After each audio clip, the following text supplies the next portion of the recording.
이것도 이젠 산업이라고 봐야 될 것 같습니다. 심리학입니다. 물론 다 그런 건 아니겠습니다만 심리학의 일부는 또는 심리학자들의 일부는 사람들의 불안과 욕구를 자극해서 이름을 알리고 돈도 법니다. 우리도 모르는 사이에 심리학은 해결사로 우리 위에 군림하는 듯하죠. 우리는 심리학 앞에서 자주 허물어집니다. 국민TV 라디오 30분 책 읽기 3월 13일 목요일 순서 시작합니다.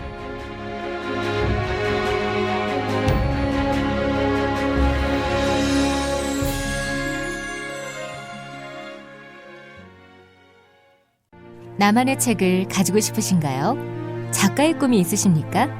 책쓰기 관련 책을 쓴 전문 코치와 운영진이 도와드리는 책쓰기 코칭 프로그램 꿈꾸는 만년필이 있습니다. 직장인, 전문직, 주부, 학생, 선생님 등 이미 다양한 분들이 꿈꾸는 만년필을 통해서 저자의 꿈을 이루었습니다. 현재 참가자를 모집 중이며 문의는 www.yangcoach.com 양코치닷컴으로 오시거나 010-8861-5136으로 문의 주시면 됩니다. 꿈꾸는 만년필, 가슴속에 있는 열정으로 저자의 꿈을 이뤄갈 여러분을 기다립니다. 안녕하세요. 30분 책 읽기 김효진 PD입니다. 오프닝에서 제가 한 얘기 어떻게 공감들 하시는지 모르겠습니다. 심리학 앞에서 우리는 허물어지고요. 쉽게 실토하고 또 작아집니다. 책꽂이 한번 살펴보시면 좋겠습니다. 책 제목에 심리학이라는 말은 안 들어가도 심리학에 뿌리 내린 그럴듯한 제목의 책 한 권쯤 꽂혀 있지 않을까 싶은데요. 독일의 심리학자 스티브 아얀이라는 사람이 이런 책을 냈습니다. 심리학에 속지 마라. 흥미로운 책입니다. 오늘 기획자 추천 바로 이 책에서 다루어 보려고 합니다. 스티브 아얀은 어느 심리 전문가의 강연에서 사람들이 교조적으로 반응하고 자신의 상처를 서슴없이 드러내며 처방을 기다리는 그런 모습에 충격받고 일종의 내부 고발자가 됐다고 합니다. 심리학은 우리가 맹신할 그 무엇은 결코 아니다. 이런 말을 하는 거죠. 독일의 심리학자 스티브 아얀이 쓰고 우리나라에선 부키가 펴낸 심리학에 속지 마라입니다. 잠시 뒤에 출판 기획자 박형경 씨를 모십니다.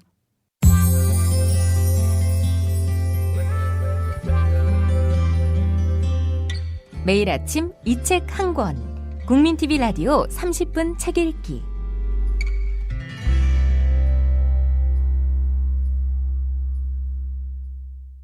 안녕하세요. 반갑습니다. 네, 안녕하세요. 네, 오늘도 흥미로운 책. 네. 심리학에 속지 마라. 네. 이런 제목인데 네. 이 제목이 여러 가지를 말하는 것 같아요. 많은 사람이 심리학에 속아 넘어가고 있다는 문제의식, 문제인식에서 네. 출발한 책 아니겠습니까? 네, 좀 제목이 자극적이죠. 네, 심리학에 그래서, 속지 마라. 네, 혹시 오히려 심리학에 관심이 많았었던 분들이 이 책을 네. 좀 호기심 있게 보실 것 같고요. 네. 그 전에 뭐 심리 테스트나 심리학에 대해서 별로 관심이 없었던 분들은 뭐 네. 그냥 지나쳐 버릴 그런 책일 것 같습니다. 좀 어떻게 관심이 있으세요? 좋아하세요? 네, 저는 평소에 관심이 많고 별자리, 점성수 이런 것도 관심 되게 많았었거든요. 그래서 예. 사람들 만나면 이제 첫 대화가 별자리 물어보고 성격 막 진단해주고 그러면 이제 그게 좋은 점이 그 자리에서 어떤 집중을 예. 할 수 있게 되는 그 위치에 되게 되더라고요. 그거는 심리학 아니고 그냥 미신 아닌가요?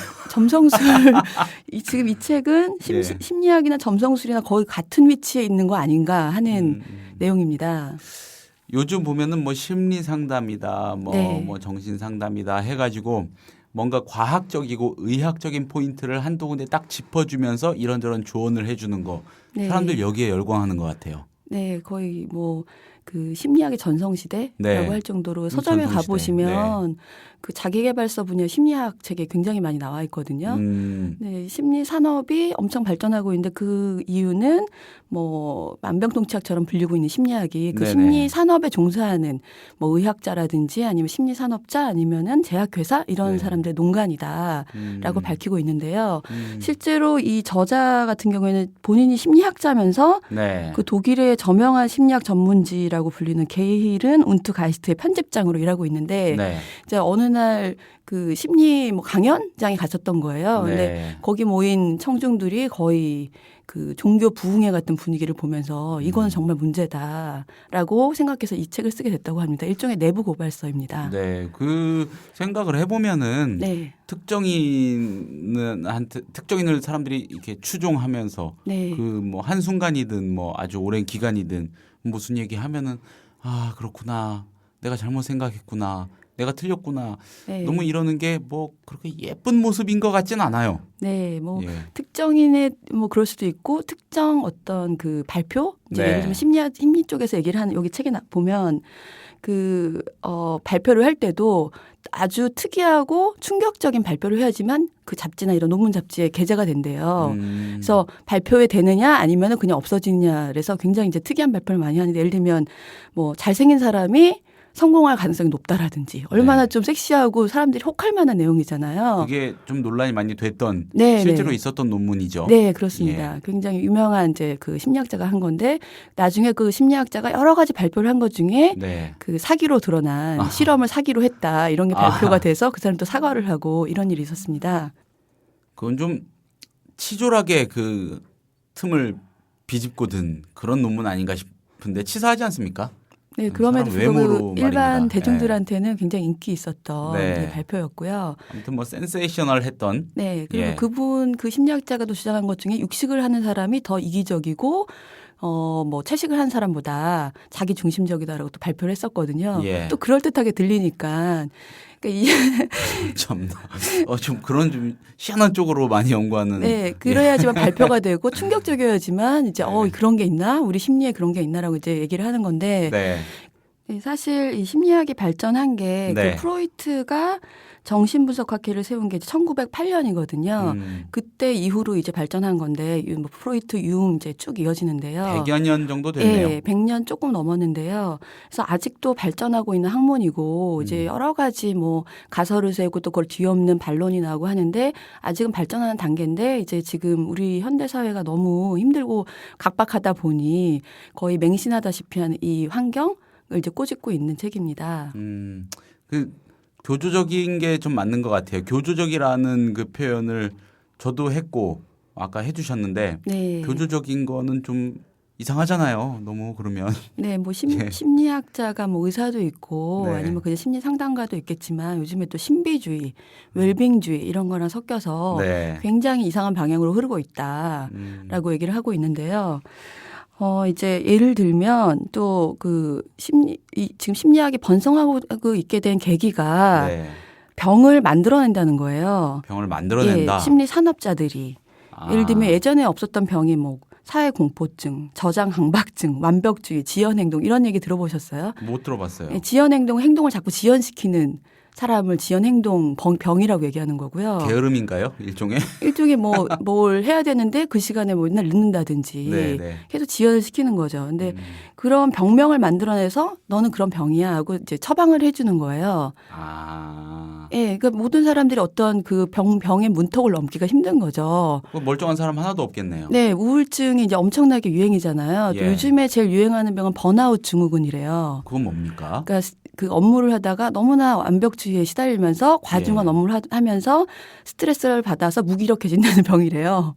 이게 최소한의 사고력을 갖춘 모든 사람이 고객이겠네요. 그래서 본인이 생각에 내가 너무 열정을 소진했어라고 느끼는 사람은 나 번아웃 증후군 아니야?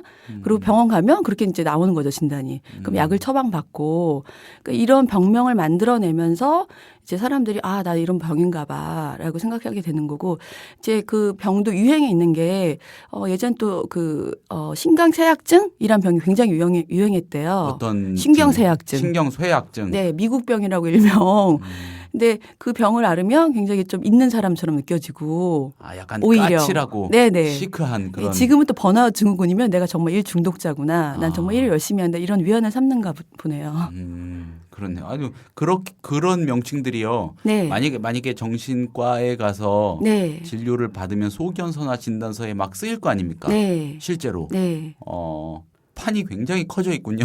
예, 그 정신 장애로 포함되는 질병들이 계속 늘어나고 있는데 엄청나게 늘어나고 있다고 하는데 이 책에서는요. 네. 뭐 그 정신장애 진단 및 통계 편람이라는 그 정신과에서 굉장히 거의 성경처럼 보는 책이 있는데 네. 그 책에 이제 최근에 또 뭐 성욕 과잉도 그 질병으로 포함됐대요. 너무 평소에 그런 생각을 많이 한 사람은 성욕 과잉 병이다. 모든 걸 다 병으로 네, 그렇습니다. 해버리면 뭐 어떻게 합니까? 그래서 뭐 요즘 초등학생들 뭐 ADHD라고 들어보셨나요? 뭐 이제 정확히 모르겠어요. 예, 들어는 본 것 이 같은데. 병명도 긴데요. 네. 주의력 결핍 과잉 행동 장애라는 아, 병입니다. 그러니까 주의력이 부족하고 과잉 행동을 하면 이제 병인 거죠. 공부 성적이 조금 덜 좋게 나오는 학생들 학부모님들이 네. 솔깃하겠네요. 예, 뭐 데리고 산만하고 상담하러 가보면은 네. 이런 증후군입니다 하면 아 이래서 공부를 못하는구나. 그래서 위안을 받기도 하는 부모도 있다고 하더라고요. 예, 아, 내 애를 잘못이 탓할 것만 아니었군. 아니고. 예. 그리고 내가 잘못 교육시킨 게 아니라 애가 이런 병이었어. 하고 위안을 받거나 아니면 굉장히 실망하는 부모도 있겠죠. 아, 우리 애가 이런 병에 걸렸다니. 근데 과연 그 주의력이 결핍되고 산만한 아이들이 다 병일 것인가. 근데 뭐 그건 좀 나쁘네요. 네, 그리고 초등학생들도 이제 그런 걸 자연스럽게 받아들이는 추세가 된 거죠. 얼마나 심리학이 만연해 있는지.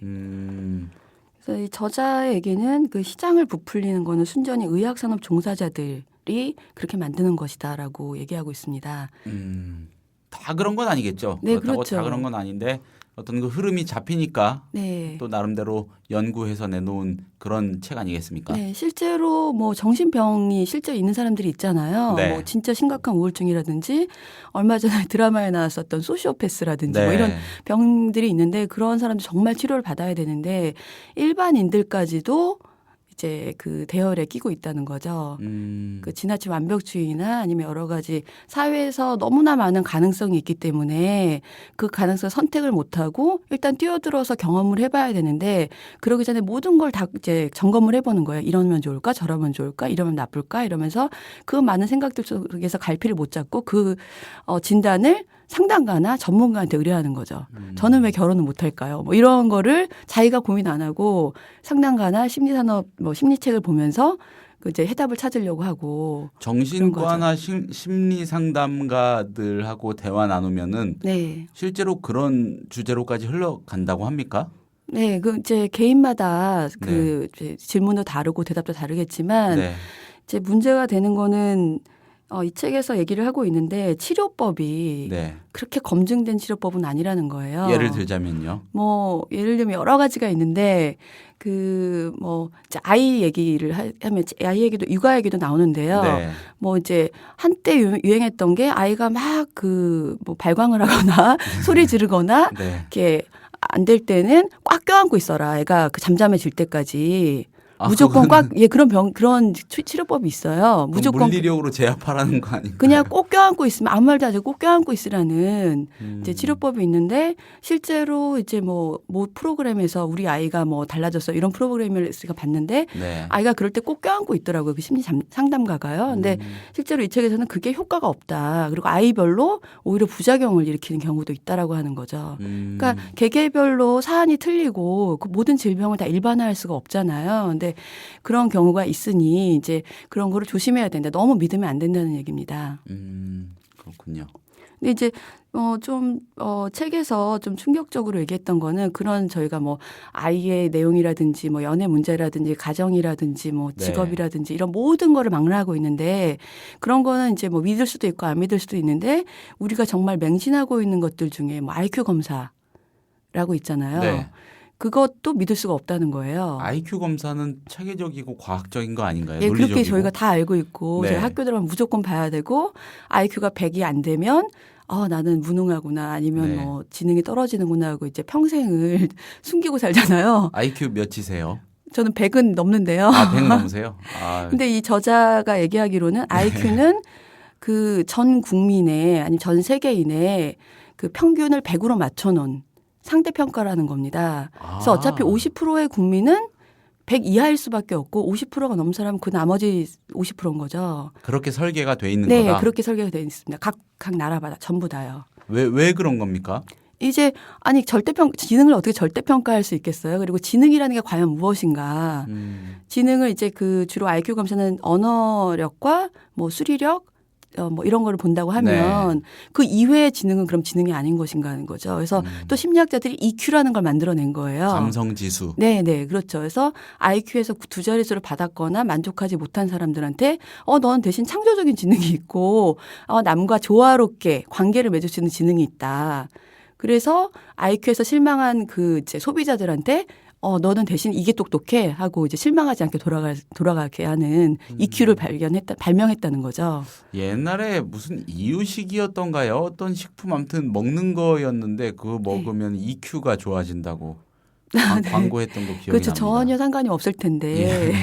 그래서 뭐 또 속설 중에 속설이라고 해야 되나? 뭐 자네는 뭐 그 창조적이고요. 논리적이고요. 우뇌는 뭐 창조적이다. 네. 그래서 뭐 우뇌가 발달한 사람이 이렇고 뭐 이렇게 얘기를 하는데 실제로 이 이제 저자는 뇌는 한꺼번에 같이 연결돼서 움직이는 거지. 물론 이제 뇌의 기능이 분리는 되어 있지만 그게 분리되어 있는 기능이 따로따로 움직이는 게 아니라 같이 합쳐서 움직이기 때문에 뭐 우뇌가 발달한 사람이다. 자네가 발달한 사람이다. 이렇게 말하기는 힘들다는 거죠. 이 스티브 아얀이란 사람은 이 책 쓰고 네. 손가락질 아니면 미움 시기질도 많이 받았겠습니다. 그래서 그 2012년도에 독일에서 출간됐고요. 네. 이제 우리나라에서는 얼마 전에 출간됐는데요. 네. 출간되고 엄청난 논란을 여태까지도 일으키고 있는 스테디셀러로 자리 잡았다고 합니다. 마케팅이 자동적으로 됐군요. 그렇죠. 이제 뭐 논란이 많겠죠. 네. 그 심리학을 전부 다 부정하고 있지는 않지만요. 대부분 이제 폐해를 이제 가리키고 있기 때문에 그렇긴 한데 그래서 그런지 또 내부 고발설에서 그런지 제가 읽기에는 너무 이제 첨예하게 꼬집어서 들어가는 건 좀 부족한 책이긴 해요. 그러기에는 자기도 이제 그 심리 전문학 잡지 편집장이기도 하고요. 네. 또 한 가지 또 예를 들고 있는 게 MBTI 검사. MBTI요? 네, 그건 많이 들어보셨죠? 아니요, 잘 모르겠어요. 네, 요즘에 회사나 아니면 뭐 직업 상담소나 온갖 곳에서 MBTI 검사를 하고 있거든요. 네. 저도 해본 적이 있고요. 자기 자신의 직업 적성 같은 걸 찾아주는. 직무 적성 평가 뭐 이런 거. 네, 뭐 인간을 16가지 유형으로 나누는 거예요. 그래서 뭐 너는 내향적이다, 외향적이다, 아니면 직관적이다, 합리적이다, 뭐 이렇게 해서 16가지가 있는데 처음에 융이 이제 분류해 놓은 체계를 어떤 그 이후에 심리학자들이 체계적으로 이제 질문지로 만든 거거든요. 그래서 질문을 다 답하고 나면 딱 16가지 체형 중에 뭐가 나와요. 그래서 너는 뭐 회사원이 맞다, 너는 아니면 교수가 맞다, 뭐 아니면 판사가 맞다 이런 식으로 이제 직업 분류도 나오거든요. 그럼 판사가 맞으면 전 판사가 돼야겠습니다. 그럼 판사가 될까요? 뭐 저도 해봤는데 저는 변호사 아니면 웹판원이더라고요. 너무 다른 직업군이긴 한데. 예. 네, 그래서 대단한 이제, 조사네요. 네. 근데 그 MBTI를 이제 모르신다고 하셨는데 대부분 이제 다 알고 있고요. 그래서 체형부터 범죄자 심리 분석, 뭐 부부간 갈등 해소, 뭐 전방위적으로 다 활용되고 있어요. 이게 굉장히 이제 그 신뢰도를 가지고요. 세상 만사를 관장하는 평가의 기준입니까? 근데 이제 저자에 따르면 이걸 이제 실제로 그렇게 검증되지 않는 설문이라는 거죠. 내용이라는 거죠. 그래서 한 그 실험자가 아침에 한 검사랑 저녁에 한 검사가 내용이 틀렸다는 거예요. 유형이 아예 다르게 나온 거죠. 그렇게 개인에 따라서 아니면 시간대에 따라서 틀린 유형을 거의 이제 이 뭐 면접자가 면담 그 이제 회사에서 저 사람을 MBTI를 보고 이 사람은 뭐 외판원이 맞아라고 하면서 외판 영업 쪽에 보낸다든지 이렇게 할 수 있다는 거죠. 수많은 기업이 또 그 프로그램을 살 거 아닙니까? 네, 프로그램이라기보다 이제 그렇죠. 질문지로 되어 있습니다. 그 지적 재산권이 만들어져 있을 테고요. 네, 판권 뭐 이런 거 있을 테고. 엄청나게 그걸 만들어낸 회사는 거의 황금알을 낳는 거위처럼 발전하고 있죠. 제가 오프닝에서 이 심리학이라는 것도 이제 산업이라고 봐야 될 것 같다 이렇게 말씀드렸는데 정말 거대한 시장일 수가 있겠네요. 네, 그 거대한 시장 중에 하나가 또 하나 이제 모차르트 효과라고 들어보셨죠? 이제 모차르트 음악을 들으면 머리가 지능이 좋아지고 IQ가 네. 좋아진다는 이제 실험을 했다라고 하면서 뭐 전 세계가 거의 또 모차르트 음악을 듣고 뭐 태교 음악에 아이한테 미리 또 뱃속에 낳을 때 모차르트 음악을 들려줘야 된다라고 했는데 실제로 이제 그래서 그거를 실험을 한 게 없으니까 네. 98년도에 어떤 심리학 팀이 실험을 한 거예요. 그러니까 어미 쥐의 뱃속에 있는 그 쥐한테 태아한테 이제 그 모차르트 음악을 들려준 아이들과 안 들려준 아이들을 이제 아이들이라기보다는 새끼들. 네, 그렇죠. 쥐새끼들한테 하고 나서 태어나서 미로를 빨리 찾는 게임을 했는데 네. 모차르트 음악 들려준 쥐들이 더 빨리 찾았다는 거예요. 근데 나중에 밝혀졌는데 그 쥐의 청각 그 능력은 네. 사람보다 훨씬 늦게 발달한대요. 네. 그래서 결국 그 뱃속에 있었던 쥐는 전혀 음악을 듣지 못했다는 게 이제 밝혀졌거든요. 뒤늦게. 실험 그러니까 자체가 가짜 무효가 실험이었던 되는 거네요. 거죠. 무효. 네. 예. 그러니까 그런 식으로 근데도 불구하고 이게 얼마나 거대한 산업이 됐냐면 네. 그 모차르트 효과라는 책을 쓴 저자는 엄청난 베스트셀러 작가가 됐고요. 그다음에 그 이제 음악 교육학자가 여기에 관심을 가지고 그 CD를 또 만들어서 어마어마하게 팔렸죠. 고부가가치 산업. 그렇죠. 네. 네, 그래서 예를 들면 이제 그 제가 이 책을 읽으면서 그 사이드 이펙트라는 영화가 생각나더라고요. 작년인가 재작년에 개봉한 스티븐 소더버그 감독의 작품인데요. 이제 부작용이라는 제목입니다. 네. 사이드 이펙트. 그래서 그게 이제 주드로가 네, 이제 네. 나오는데요.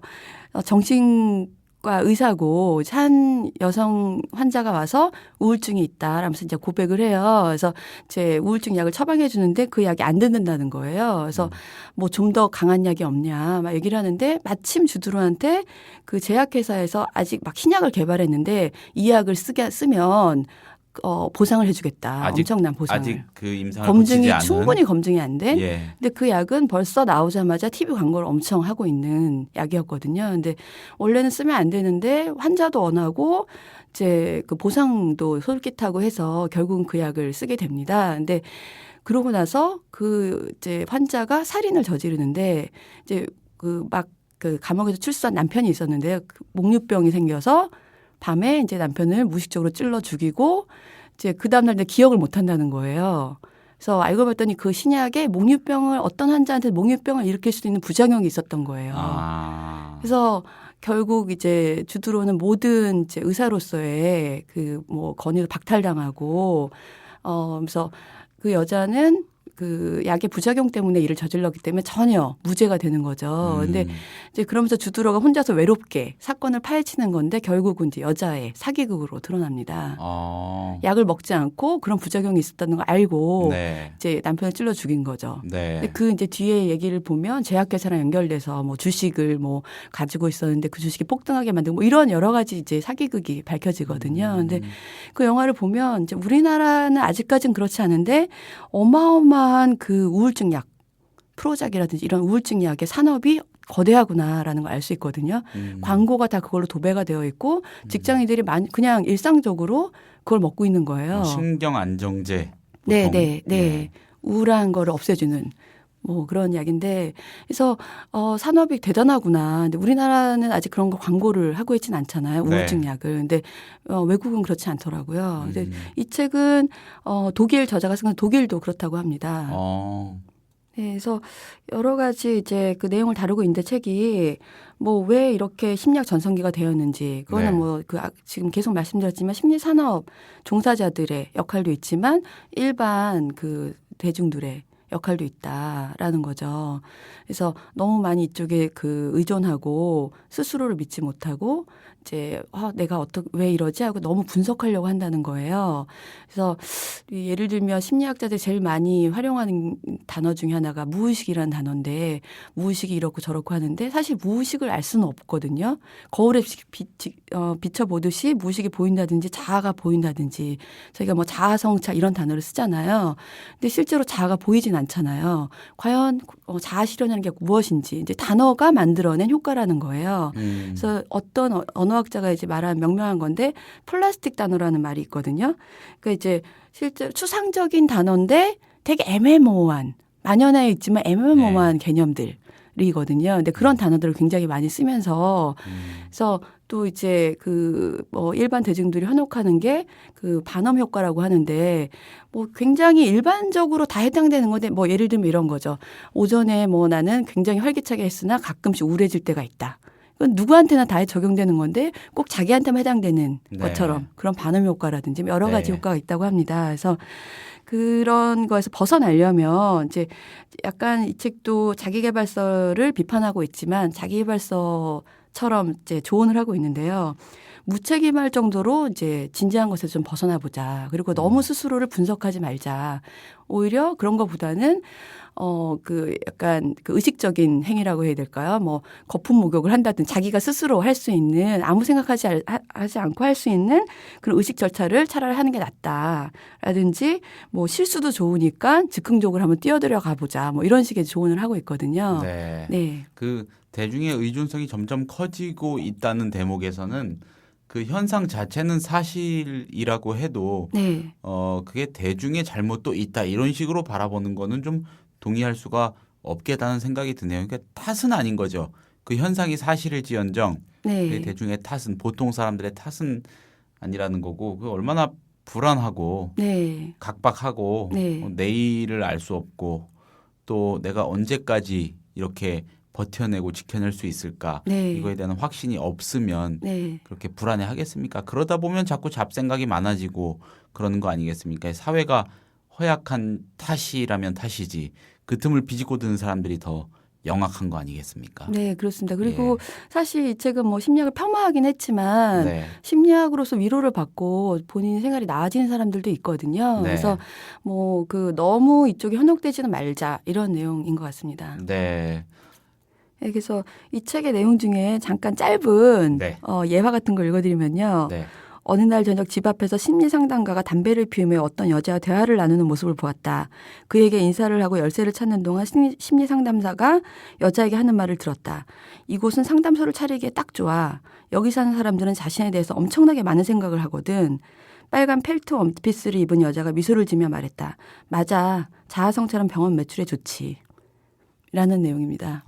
자아성찰은 병원 매출에 좋다. 네. 자아성찰을 너무 많이 하기 때문에 요즘 네. 사람들이 현대인들이요. 너무 고민 많이 한다 이런 네. 얘기군요. 그래서 병원 매출이 쭉쭉 늘고 있다는 거죠. 네. 정신과 네. 주변에 정말 많은 것 같긴 해요. 네. 그리고 의외로 가서 진료받고 처방 받아본 경험 있는 사람도 많다고 저는 느끼고 있거든요. 네. 그리고 진료를 쉽게 받기 힘들 거예요. 가면은 벌써 예약이 많이 밀려 있어서 오늘은 안 됩니다. 이런 얘기를 제가 들어본 적이 있거든요. 한번 네. 찾아가 봤는데. 네, 그렇군요. 네. 네, 이 심리학 또 뭐 상담 심리학 또 정신과 의학 이런 거 너무 빠져들지 마시고 적당히 활용하면 좋을 것 같습니다. 진짜 현저하게 정신 건강이 훼손되지 않는 선에서요. 네, 그렇습니다. 네, 흥미로운 책 소개시켜 주셨습니다. 얘기 재밌게 잘 들었습니다. 감사합니다. 감사합니다.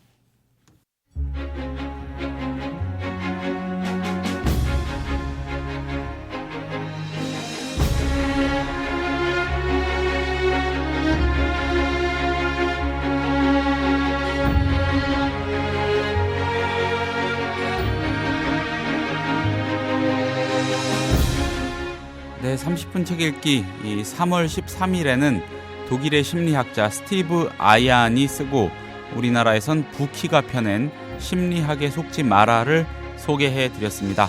감사합니다. 저는 내일 같은 시간에 다시 인사드리겠습니다.